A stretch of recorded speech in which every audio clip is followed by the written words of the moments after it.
Look. Okay, we're recording.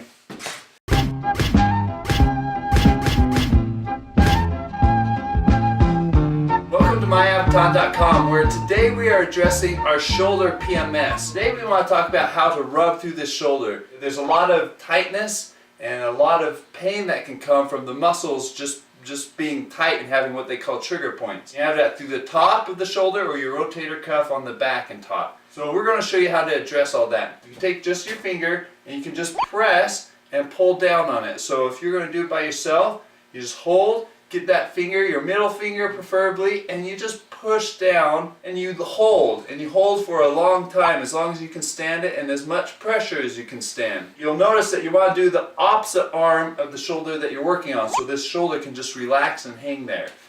And you just press and hold. Now if your hands wear out or if you're tired, what you want to do is get a blunt object of some sort and just push into that muscle. And you can go at angles, you can go straight down. Pushing through those spots is, again, same idea. You want to hold that on the spot that's tender or tight and hold it as long as you feel like you can for about a minute. Okay, now there's another object you can use. This is more homemade, but on our website you can check it out. There's more of a hook design, and you can hook over that muscle and then you just pull down into doing the same thing, pulling into those trigger points and making it so it can just pull and release those muscles. This will feel good after you do it. It's very uncomfortable during, but after, this will really relax the upper trap muscle and these muscles up here on your shoulder, which can cause pain even down into the arm. So that's one way to rub it right. Another option is to get a tennis ball or a baseball or something like that, and you put it inside the sock. It's a golf ball. No, it's a tennis ball or a tennis ball. Let's try that again. Okay. Another way to rub it right is to use a golf ball, or you can use something like a tennis ball or baseball, and you put that inside of a sock. We have a tennis ball inside this one today, or you can use a golf ball or a baseball like I said. Okay, with this, what you're going to do is you're going to hold on, you're going to sling that over your shoulder, you're going to back up to a wall.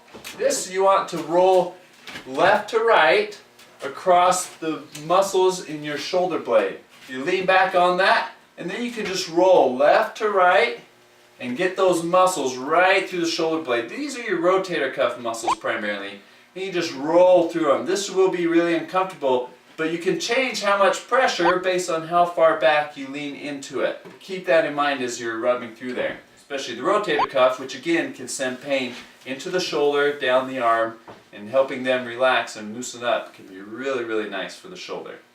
The last way to rub it right is to then get a partner or someone who can work with you, and you can actually just roll a rolling pin up through that shoulder and into the neck a little bit. Hit right through those big, strong muscles, right through that upper trap area, and you just roll back and forth through that. You don't have to put a lot of pressure, but enough to make it uncomfortable a little bit. Not painful, but uncomfortable. Or you can use the palm of your hand right here and do the same thing. Rubbing through that up into the neck and down through the shoulder, just like so. So there's 3 ways that you can rub it right and get those muscles in the shoulder relaxed and feeling good, and relieve a lot of that pain just by rubbing through those tight, sore muscles.